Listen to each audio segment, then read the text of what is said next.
On est en pleine dans la sortie d'Égypte. Ça tombe très bien avec la période.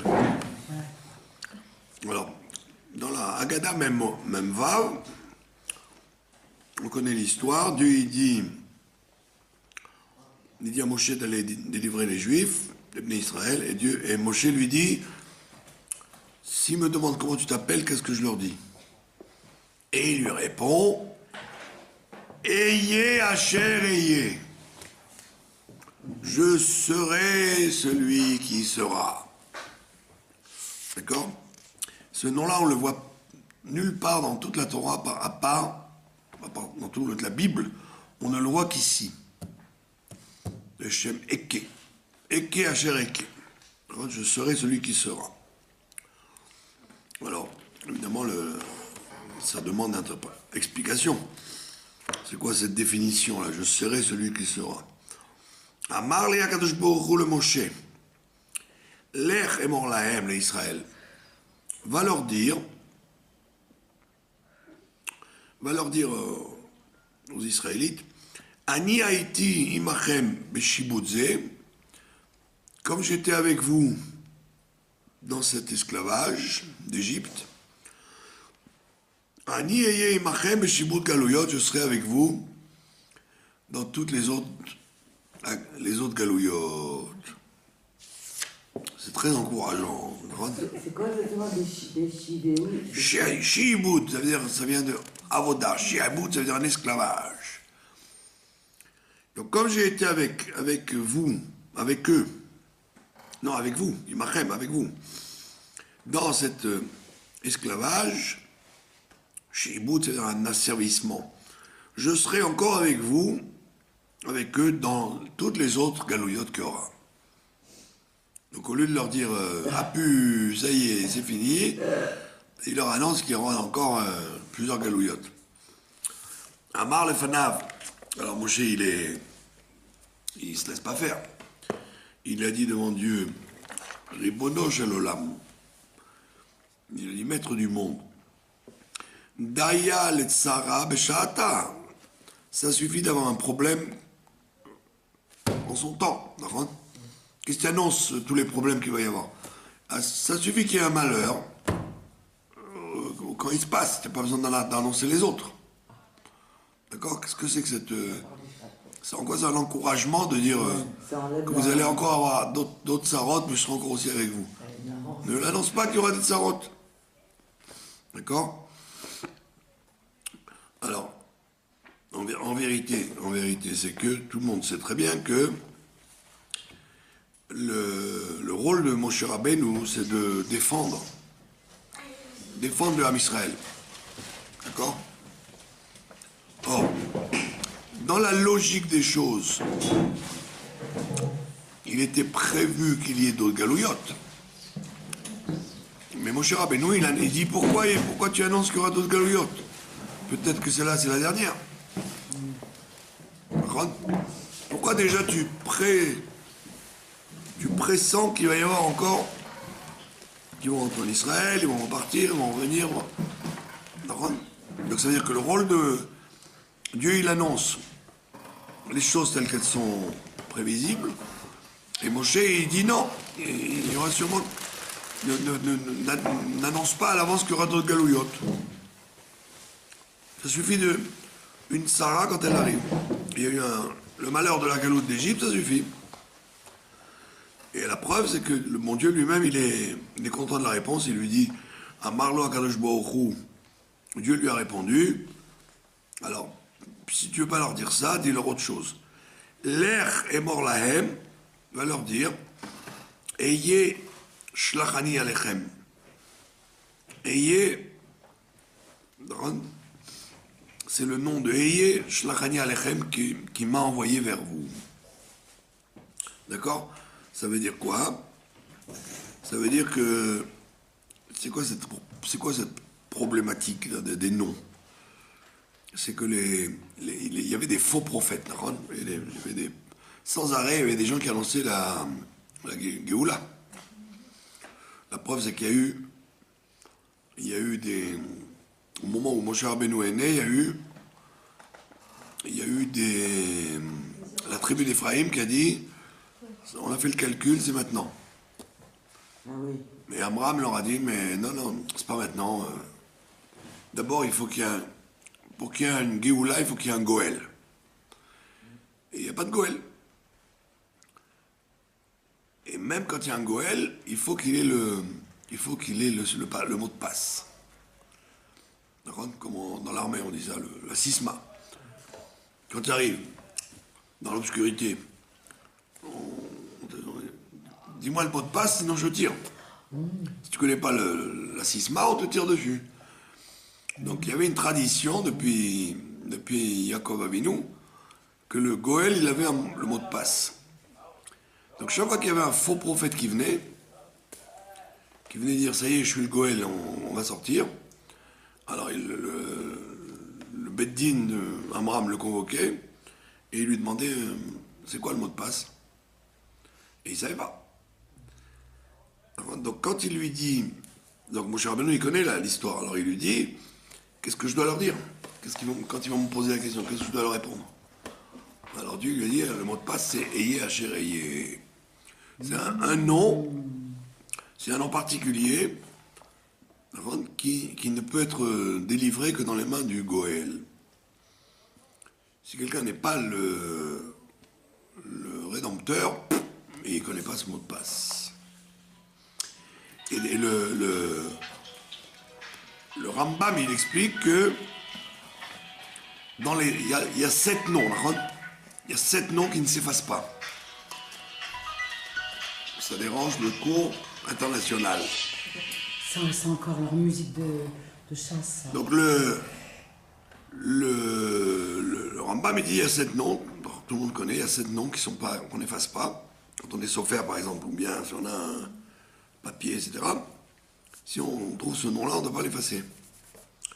D'accord? Alors, El, Shaddai, Elohim, Yudke Vavke, Sevakot, il y en a 7 comme ça. Et le Shem Eye, il ne fait pas partie des 7 noms. Il est... D'accord? Alors on explique en vérité, comme il ne fait pas partie des 7 noms, ça veut dire qu'il est plus haut que les autres, les 7 noms. Donc c'est encore plus fort que tous les noms qui ne s'effacent pas.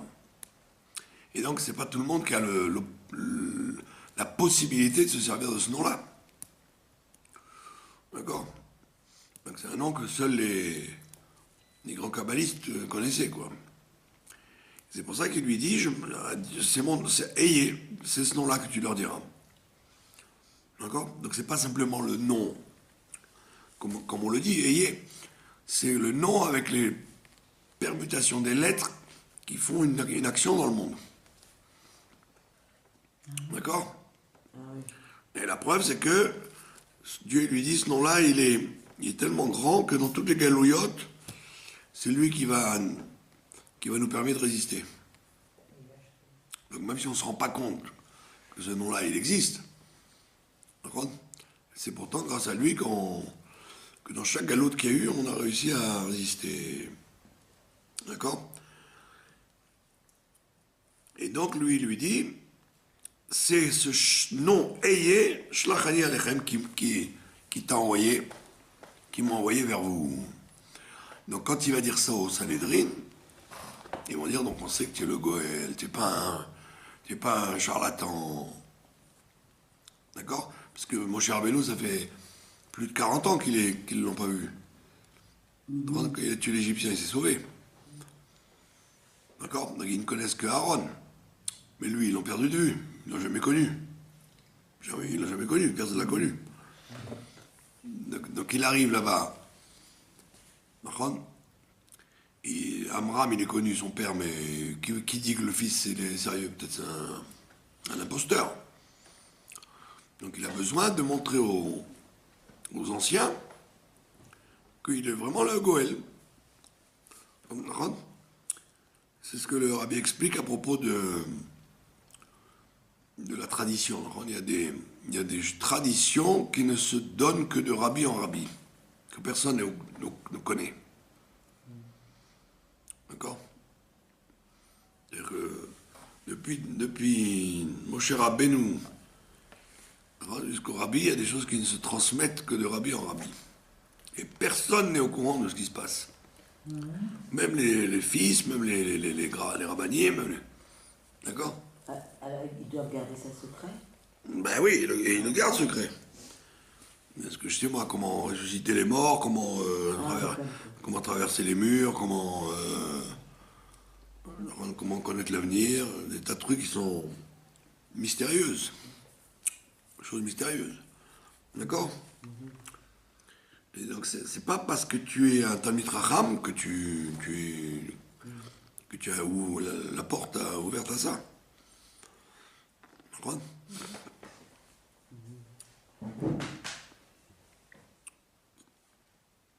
Donc c'est ce qu'il lui dit. Ce nom-là, Eyé, c'est lui qui m'envoie vers vous. Et comme ça, ils l'ont cru. Sinon, il n'aurait pas cru. Il aurait dit qui tu es. Toi, tu viens de Midian, tu es un Égyptien, on ne connaît pas. D'accord? Et c'est pas parce que tu connais la Torah, tu nous as raconté que tu as parlé avec Dieu au buisson, non, personne n'était là-bas. Hein. C'est toi qui racontes. C'est rien que tout ça, c'est vrai. D'accord? Donc si tu veux nous amener à la catastrophe, on a intérêt à savoir qui tu es. Et la preuve, c'est que quand il est sorti chez Pharaon, les décrets étaient plus durs. Alors les gens qui étaient contre lui, Datan ou Avira, ils ont dit, mais tu vois que tu es un escroc. C'était de la blague ton histoire. Ce que tu as fait même ce que n'importe quel sorcier y fait, d'accord? Transformer l'eau en sang, tout le monde le fait, les grenouilles, les machins, ok. Et alors? Qu'est-ce que tu as démontré? Au contraire, maintenant on est plus mal qu'avant. Donc il a dit, il y avait un camp, il y avait un groupe de gens qui ne croyaient pas que Moshe Rabbeinu c'était le Goël. C'est pour ça qu'il faut attendre la 10e plaie pour qu'ils disent, sûrement ça doit être lui, quoi. Et à la mer Rouge, ils ont dit, à la mer Rouge, ils ont cru. Plus encore que la 10e plaie, à la mer Rouge. Il était quand même courageux, Moshe Rabbeinu. Ben oui, tout le monde pensait que c'était un sorcier, qu'est-ce qu'il y a? C'est un baba qui savait utiliser les noms. Ouais. Mais le Sanhedrin, il savait que c'était le vrai, puisqu'il a dit, ayez, je serai celui qui sera. D'accord? Et c'était Baruch pour son père aussi? Que son fils... Ben oui, puisque quand la fille du pharaon, elle a récupéré le berceau, d'accord? Et quand il a jeté dans l'eau, il a tapé sa fille. Il a frappé sa fille, il a dit, tu vois, tu es une espèce d'idiote, là, tu m'as fait me remarier avec ta mère. Pour avoir un enfant, on va le jeter à l'eau maintenant qu'on l'a gagné.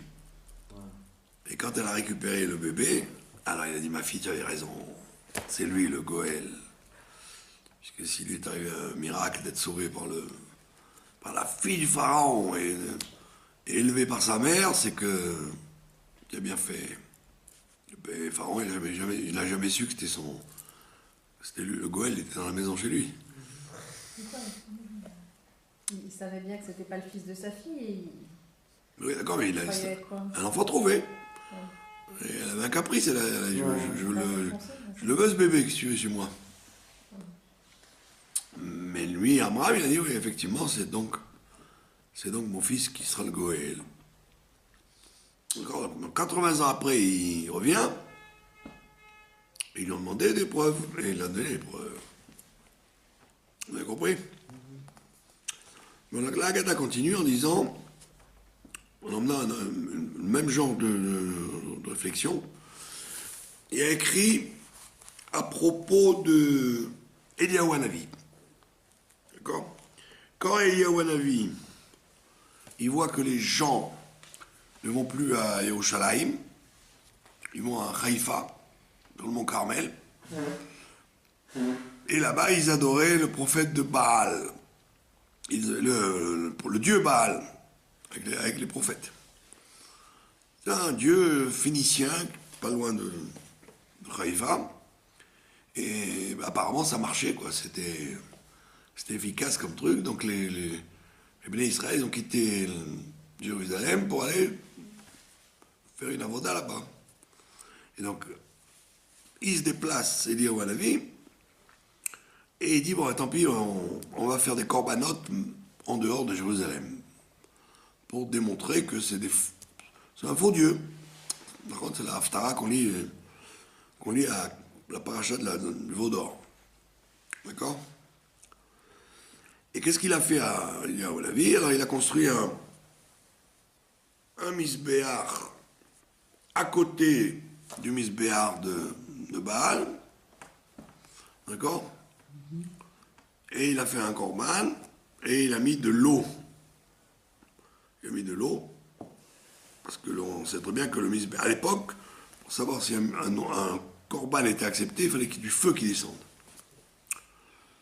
Alors lui dit, pour vous montrer à quel point je suis dans le vrai, je vais mettre de l'eau.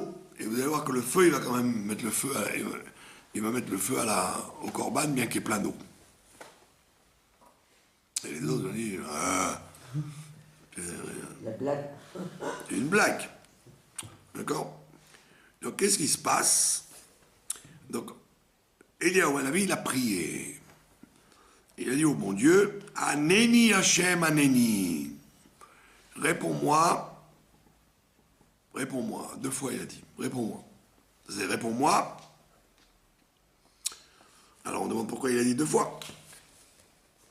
Pourquoi Dieu, il n'entend pas? Une fois, ça suffit. Amar Rabbi Abaou. Lama Amar Eliyahu Aneni Shte Pe'amim. Pourquoi il a dit ça 2 fois? Mais la Mèche Amar Eliyahu Lifnei HaKadosh Baruch Hu. Ça t'enseigne qu'Eliyahu Hanavi, il a dit devant Dieu, Ribono Shel Olam. Aneni, réponds-moi, chez Teret Esh Min HaShamayim, pour que le feu descende du ciel, déjà, que ça marche. Première chose, Vetochal Kol Asher Ala Misbéar, et que le feu il mange, il dévore tout ce qu'il y a sur le Misbéar. Le deuxième Aneni, chez Tassiar Da'atam, qui n'est pas que ça s'éloigne de leur esprit, que dès chez Yomrou, pour qu'ils ne disent pas Maasek Shafim, ce qu'il fait c'est de la sorcellerie. D'accord? Ça veut dire qu'il fallait 2 demandes. Une, que le feu descende sur son korban à lui, et une demande que les gens, aussi bien les prêtres de Baal que les juifs, ne disent pas c'est de la sorcellerie ce qu'il fait Eliyahu. C'est pas Dieu qui fait ça. D'accord? Ça veut dire que ne croyez pas que quand on voit dans le Tanakh ou dans l'histoire, ne croyez pas que les Chachamim ou les Tzadikim, les gens les ont crus, quoi. À chaque fois, ils ont été contestés. D'accord? Vous dites qu'il y a un avis comment? Parce que maintenant, on est après l'histoire. Mais du temps d'Eliyahu Hanavi, il y avait plein de gens qui ne croyaient pas dans Eliyahu Hanavi. Ils pensaient que c'était un sorcier. Rav, c'était quelle année Eliyahu Hanavi à peu près? Eliyahu Hanavi, c'était pendant le premier temple, au temps du roi Ahab, après la séparation des 2 royaumes. Après Shlomo Amelech. Après, Ouais, c'était encore dans le premier temple. En plein milieu du premier temple. C'est pas Cachour là, ce qu'on vient de faire avec l'histoire de Moshe. C'est dans le même Pérec, mais il passe d'un truc à l'autre. Ouais, il dit, comme le dialogue de Dieu avec Moshe, qui a dit, ils ne me croiront pas. Alors il dit, ayez Hacher, ayez, dis-leur ça, et tu verras que ça marchera. Ayez, c'est un nom que personne ne connaît, donc s'il voit que tu le connais, c'est une preuve que c'est toi. Et on relit ça avec Eliyahu Hanavi. La même chose, ils ne me croiront pas. C'est-à-dire qu'à chaque fois, on voit bien que les tzadikim, les chachamim, on n'est pas obligé les gens ne les croient pas. malheureux quand même. Pardon? Ben, C'est malheureux quand même. il faut un grand mérite pour voir la vérité. Quelqu'un ne peut ne pas voir la vérité. Pourquoi c'est malheureux? Au contraire, ça. Non, parce que la vérité, elle est tellement... Elle est tellement le invéritable. mensonge est tellement fort que c'est ça qui est...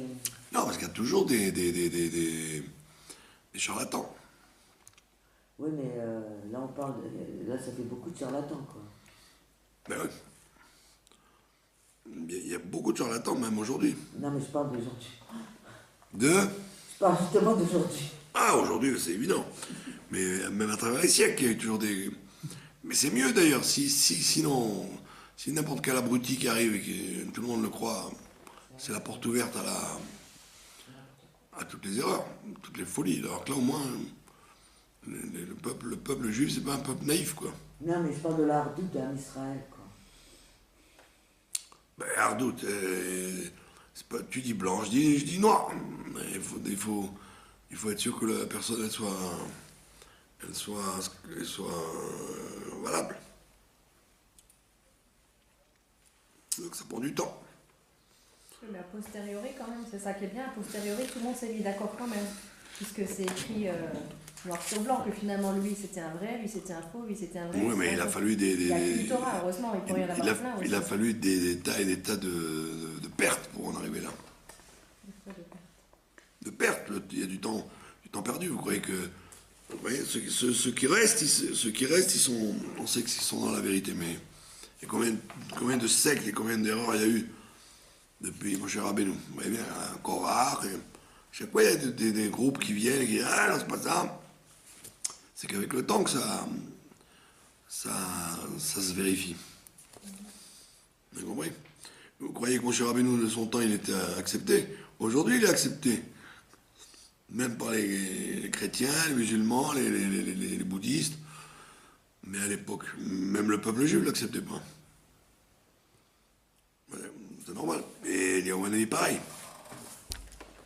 Vous connaissez cette histoire du Baal Shem Tov, que j'ai raconté 3000 fois. Samedi soir, il sort de la synagogue, le Baal Shem Tov il sort de la synagogue, et puis il y a un pauvre qui demande la tzedaka. Alors, le Baal Shem Tov, il se retourne et leur dit donnez-moi une pièce. Et tout le monde met la main dans la poche. Non, tout le monde met la main dans la poche. Alors, quoi, il sortait de la synagogue, comment il pouvait avoir de l'argent dans la poche? Alors, le Baal Shem Tov, il a demandé tu réfléchis pas, tu mets la main dans la poche. D'accord? Les gens, ils disent oui, mais c'est le Baal Shem Tov. Oui, mais du temps du Baal Shem Tov, c'était pas le Baal Shem Tov. C'est que maintenant qu'il est le Baal Shem Tov, vous avez compris? Ah oui, d'accord, je sais. Mais au temps du Baal Shem Tov, des milliers de gens auraient vu ça dans la rue, dans la synagogue, ils auraient dit mais c'est un charlatan ce mec-là, il a des gens qui ont de l'argent Shabbat dans la poche. Donc c'est toujours après coup que les gens ils disent ah, maintenant on se rend compte de la grandeur de... Comme à la mort d'un artiste, quoi. C'est toujours comme ça. D'accord? Donc là, on te dit, mon cher Rabbeinu, il te dit, ils me croiront pas, qu'est-ce que je leur dis? Et Eliyahu Hanavi dit aussi pareil, je prie, je te demande que le miracle il se fasse sur le korban que j'offre, et en plus, je fais une prière que les gens ils disent pas que je suis un charlatan, je suis un sorcier. Et Rabbi Meir Balanès, il a repris ça avec Aneni avec le Kefila. Oui, Nachon. D'accord? Et la preuve, c'est qu'il y a un avis, il a dit Veata asibota et liba machoranit. Et toi, tu as tourné leur cœur vers l'arrière. Ça veut dire qu'au lieu qu'ils pensent faux, ils ont pensé juste. Donc c'est un grand S. Que tout le monde a accepté le miracle de Eliyahu Hanavi sur le mont Carmel. Tania, Rabbi Meir Omer, bon, ça n'a plus rien à voir. On revient sur l'histoire du Kriyat Shema, puisqu'on était parti de là. On discute entre les Tanaïm, quand est-ce qu'on peut faire le Kriyat Shema du matin. Alors nous aujourd'hui on a un calendrier, donc on regarde l'heure et puis on ne se casse pas la tête. Mais avant que le jour soit franchement jour, comment vous savez déterminer le temps où ça s'appelle le jour? Alors, Rabbi Meir il dit, quand je peux différencier entre un loup et un chien loup bien sûr, pas un caniche, entre un loup et un chien loup, s'il y a assez de lumière dans la rue, pour que vous puissiez différencier un loup d'un chien loup. Si vous voyez un chien loup, tranquille, ça appartient aux policiers. Si vous voyez un loup, vous commencez À courir. à courir. D'accord? J'en ai vu il n'y a pas longtemps. Rabbi Akiva lui dit, entre un âne et un âne sauvage. Donc ça veut dire déjà, c'est plus difficile. Ça veut dire que Rabbi Akiva, il demande qu'il fasse plus jour. Parce que pour différencier un âne d'un âne sauvage, il faut vraiment qu'il fasse grand jour. Sinon, pour toi, c'est kiff bourricot. D'accord? Ve'acherim omrim, mi sheireh et chavero rachok arba amot v'yakirenu. C'est comme ça qu'on fait la halakha. Quand il voit son ami de loin, à 2 mètres et qu'il le reconnaît. Si dans l'obscurité, tu arrives à reconnaître, enfin, dès qu'il fait un peu jour, tu arrives à reconnaître quelqu'un que tu connais un peu, dis tiens, mais c'est lui, ça veut dire que tu peux faire Kriyat Shema. Bon, c'est pas tellement utile pour les femmes, parce que les femmes n'ont pas de mitzvah de faire Kriyat Shema. Elles peuvent le faire, mais elles n'ont pas d'horaire pour le faire. D'accord? Mais pour les hommes, la mitzvah de Kriyat Shema, c'est ce moment-là. C'est pas 9h30. C'est le premier temps dès que le jour se lève. Et Kriyat Shema, la Mita, les femmes sont obligées? Non plus. Kriyat Shema, la Mita, c'est surtout un sujet de... Dans le cas où on mourrait dans la nuit, quoi. Alors on a fait un Kriyat Shema avant de partir, quoi. Ah, d'accord. Ouais, celui de Arvit, ça compte pas? Ça compte pas pour la mort. La mort, ça compte pour la mitzvah de reconnaître Dieu la nuit, quoi. Kriyat Shema la Mita, c'est bien qu'il est écrit dans la Gemara qu'on ne meurt jamais dans son sommeil. Pas comme les gens y croient. Alors? Les gens qui meurent dans la nuit, c'est pas qu'ils sont pas morts dans leur sommeil. Ils se sont réveillés, après ils sont morts. C'est pas ils sont morts sans se rendre compte. Avec la belle, vous tous. Non, ils se sont réveillés d'abord, après ils sont morts. Dans le sommeil.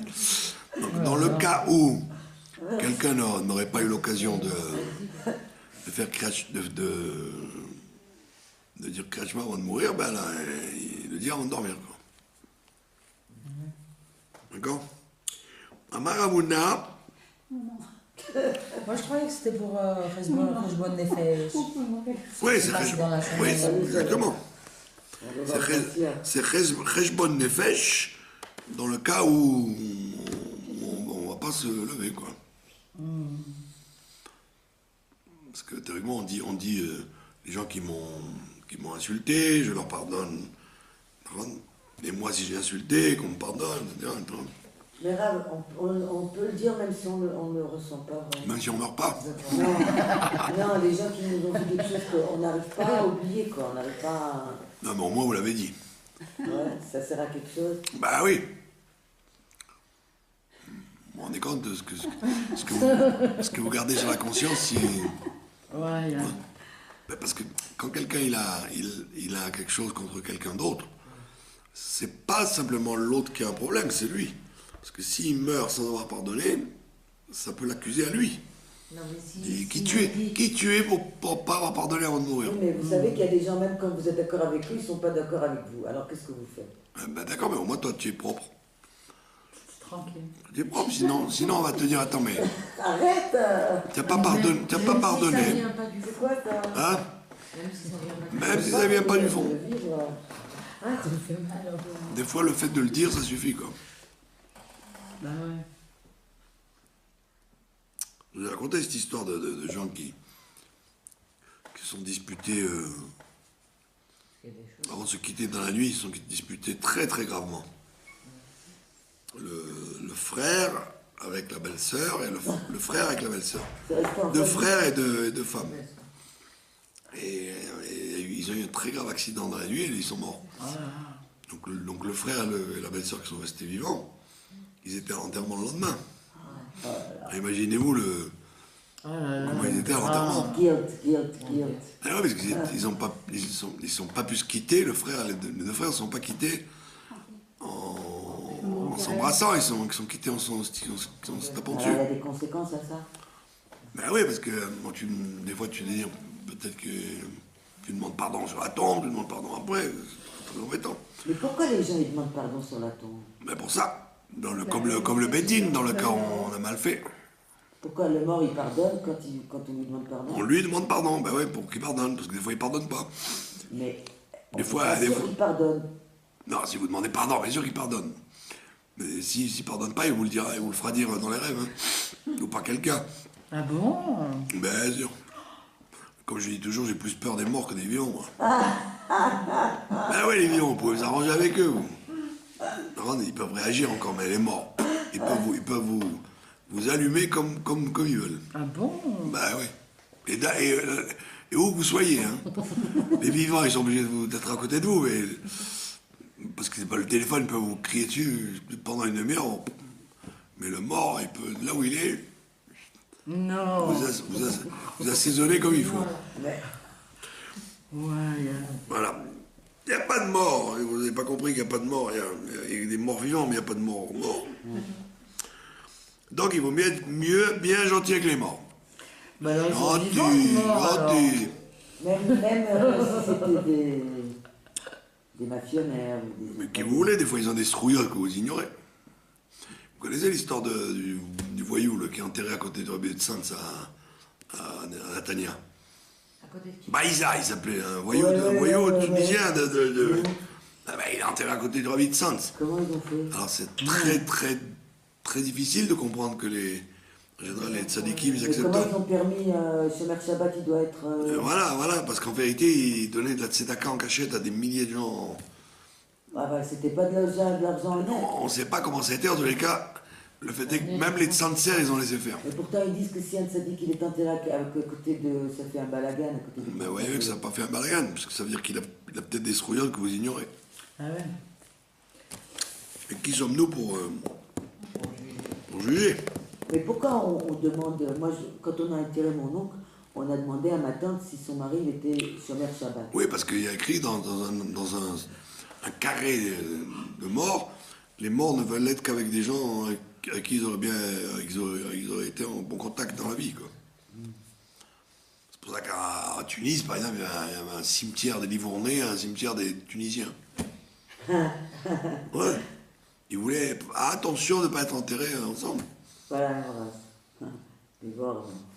Dans le Harazetim et tout, vous avez des cimetières des gourds. Chacun, il veut un truc des gens qu'il aurait fréquentés sur Terre, quoi. Bon, voilà.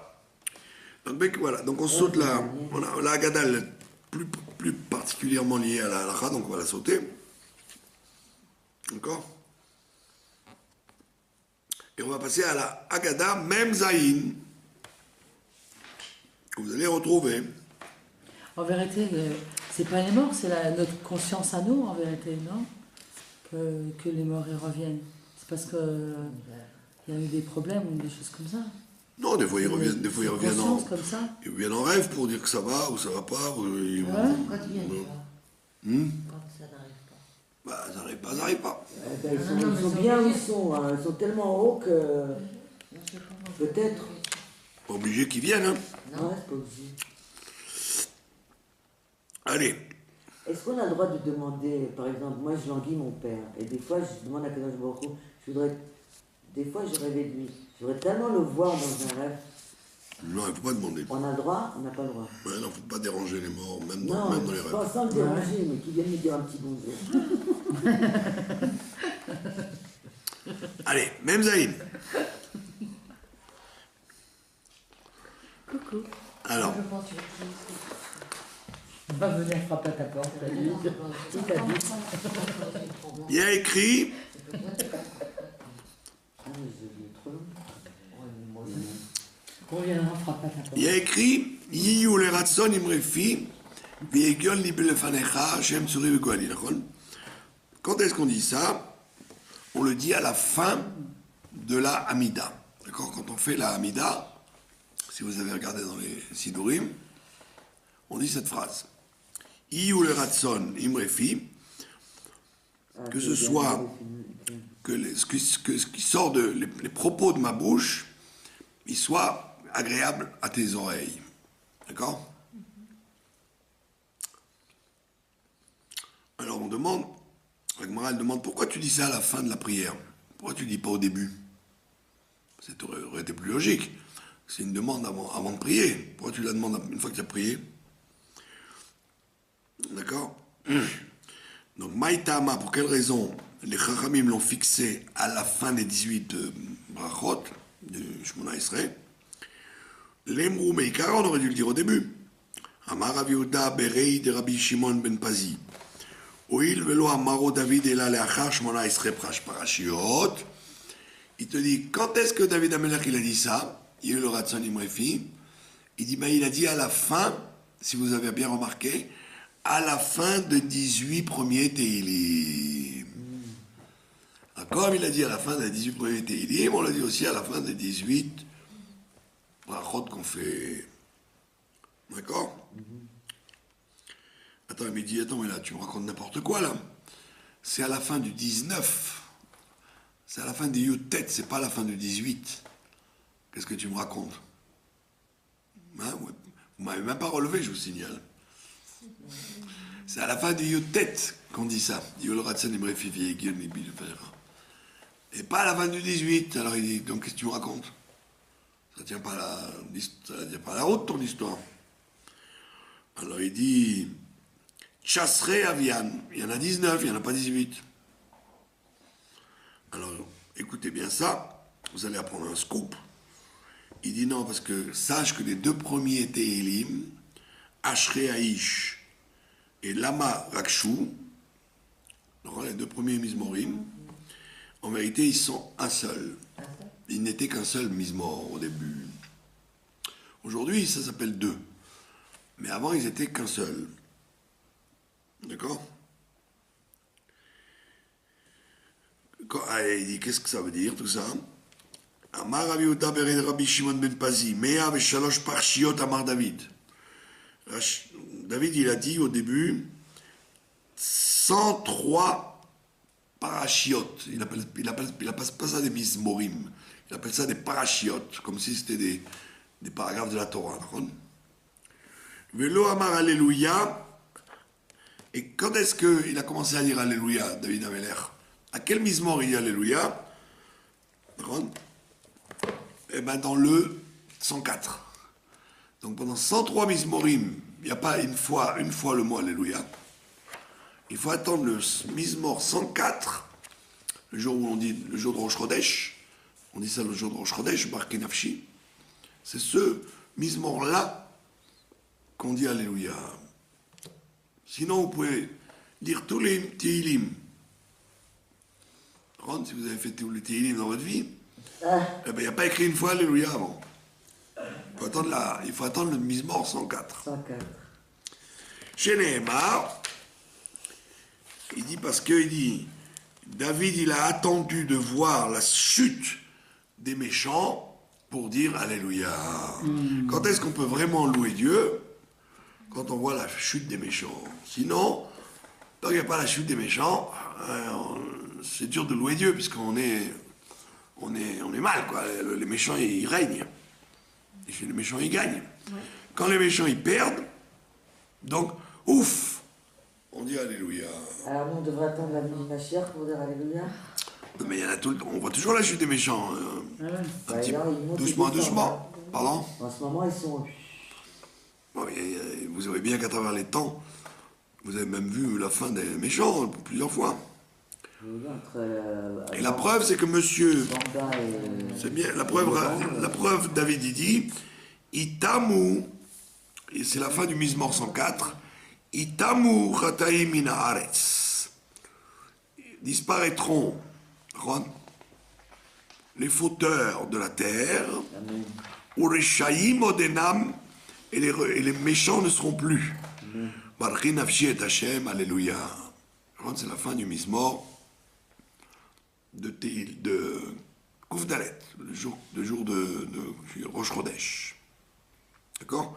Donc il finit comme ça en disant, ils disparaîtront les fauteurs de la terre, et les méchants ne seront plus. Et Barchi nafshi, mon âme te louera, alléluia.